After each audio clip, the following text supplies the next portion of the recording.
안녕하세요. 나은필TV 오늘의 사회를 맡게 된 조용정입니다. 오늘은 나은필병원 정형외과 김종필 원장님과 함께 우리가 일상에서 겪을 수 있는 테니스 엘보, 외상과염에 대해 자세히 알아보겠습니다. 원장님, 안녕하세요. 안녕하세요.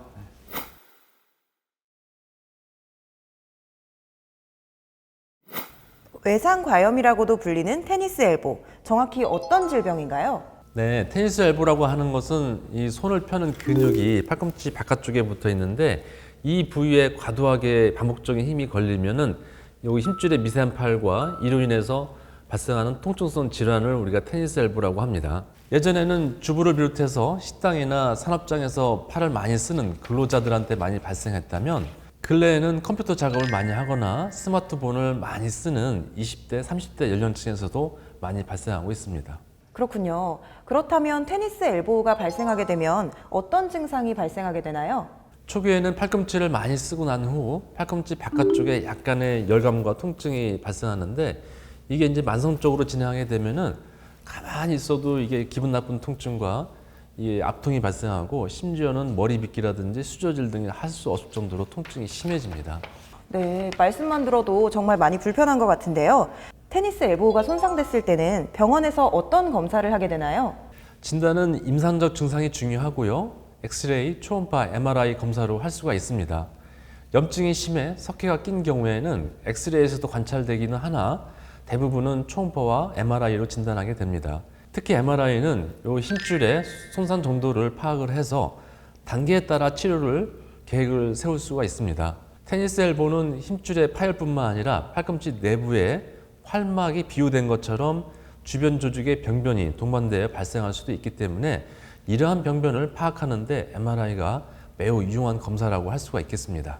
그러면 테니스 엘보 손상 시 치료는 어떻게 진행되나요?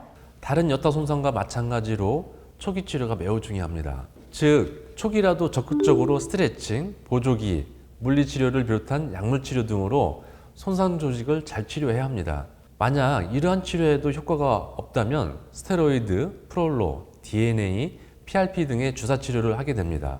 스테로이드 주사는 통증을 급격하게 완화시킬 수 있어서 과거부터 현재까지 가장 많이 사용하는 주사 치료지만 반복적으로 시행하게 되면 힘줄 파열을 악화시키고 주변 정상 조직까지 나쁘게 만들어서 결국은 수술까지 해야만 하는 경우도 적지 않습니다. 따라서 스테로이드 주사는 증상이 매우 심할 경우 단 1회 정도만 맞는 것이 좋겠다는 생각이 듭니다. 반면에 PRP와 같은 재생 치료는 어느 정도 그 효과가 증명이 되어 있고 많이 맞아도 부작용이 거의 없습니다. 따라서 최근 사용이 많이 증가되고 있고 제 경험에도 주사 치료 중에서 가장 믿을 만한 치료라고 생각이 됩니다. 이러한 비수술적인 치료에도 효과가 없는 경우에는 그때는 이제 수술 쪽 치료를 하게 됩니다.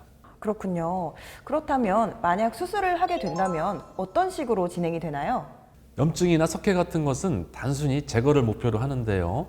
이때 피부 절개를 하고 염증 제거를 하는 수술로 일명 변연절제술이라고 부릅니다. 하지만 최근 들어서는 이 피부 절개를 하지 않고 이 힘줄 부위를 절단시켜주는 미세 건절단술이 사용되고 있는데 회복이 빠른 장점은 있지만 그 효과에 대해서는 아직 검증이 더 필요한 상태입니다.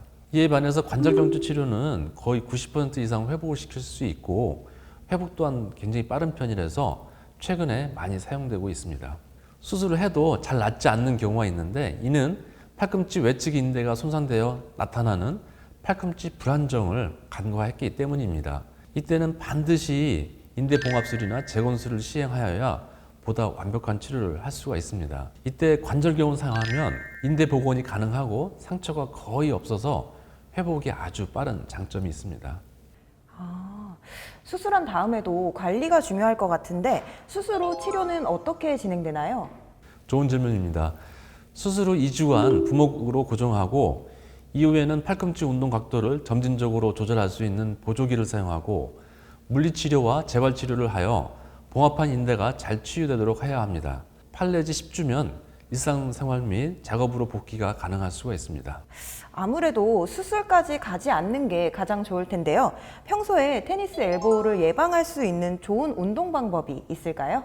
우선 손바닥을 바닥으로 향하게 하고 손과 팔을 쭉 펴줍니다. 이때 주먹을 가볍게 쥐고 반대편 손으로 손목을 잡고 지그시 구부려줍니다.